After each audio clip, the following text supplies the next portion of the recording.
Tell us about your first job. My first job, that would be, I guess, at Arby's, just out of high school before I went on to college just for a summer and a half or so. Yeah.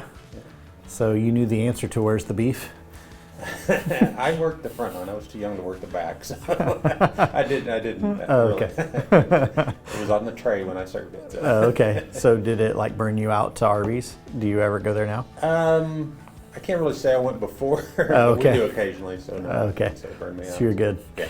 Yeah. The one awesome. oddball about that though is when I was taking orders at that time, you didn't have a computerized register. Oh, Whenever okay. they ordered, you remembered it. You didn't. We weren't allowed to write it down. Oh, okay. So you had to remember. You had 4 or Yeah. 5 people in there every bit of their order Wow. to serve it. So. And go back and take it to the cooks and everything. Yeah. And, Yeah. Well, you yell it back to the cook, Yeah. and then you had to put the trays together with them all standing there. Nice.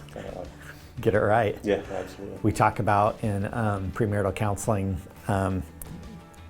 both being assertive and active listening, and how it's like a fast food thing where you repeat it back to them, Yeah. and now you have it on a screen, but you guys would have done that.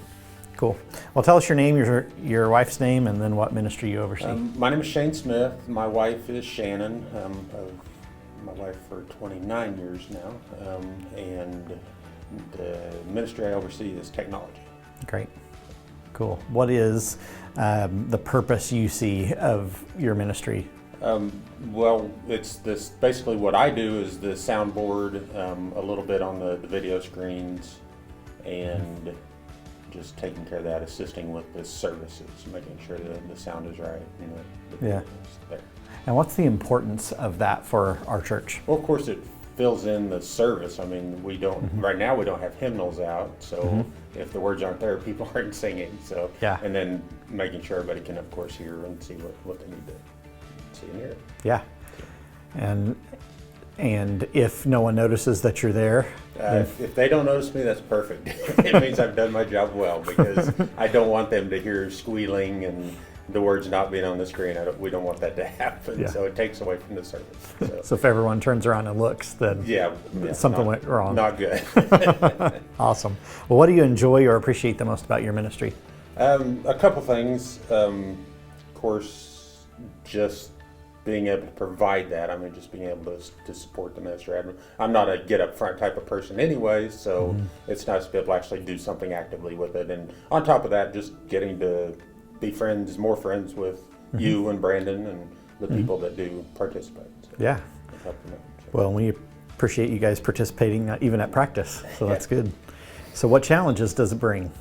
Well, of course, the biggest thing is the soundboard. There's a bit of a learning curve with that. There's lots of knobs and buttons on that that you have to learn. But it seems overwhelming, but once you get into it, it's not that big of a deal.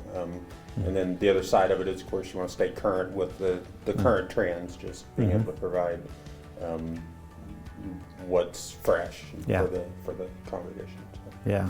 Now, what kind of needs does the technology ministry have right now? We're doing okay right now, but probably I would say just maybe a few more people that we could put in rotation. Just there's not a lot of leeway for somebody not showing up, so just having an extra body or two that can help out if need be. So. Yeah. Now, how can people get involved? That's a similar question, but Yeah, just like I said, if somebody wants to help out, we can get them taught either soundboard or video or both. Like I said, it would be nice to have extra people, but yeah, just volunteer, and there's plenty of opportunity to plug them in. So. And what kinds of skills can you use as far as, does somebody have to know, a lot? Can anybody be trained if they're willing? Yeah, anybody can do it. I mean, it's not, like I said, there is a learning curve.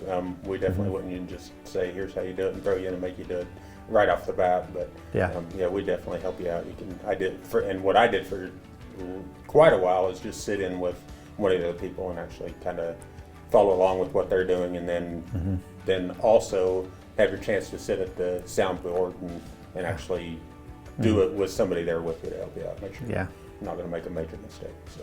For sure.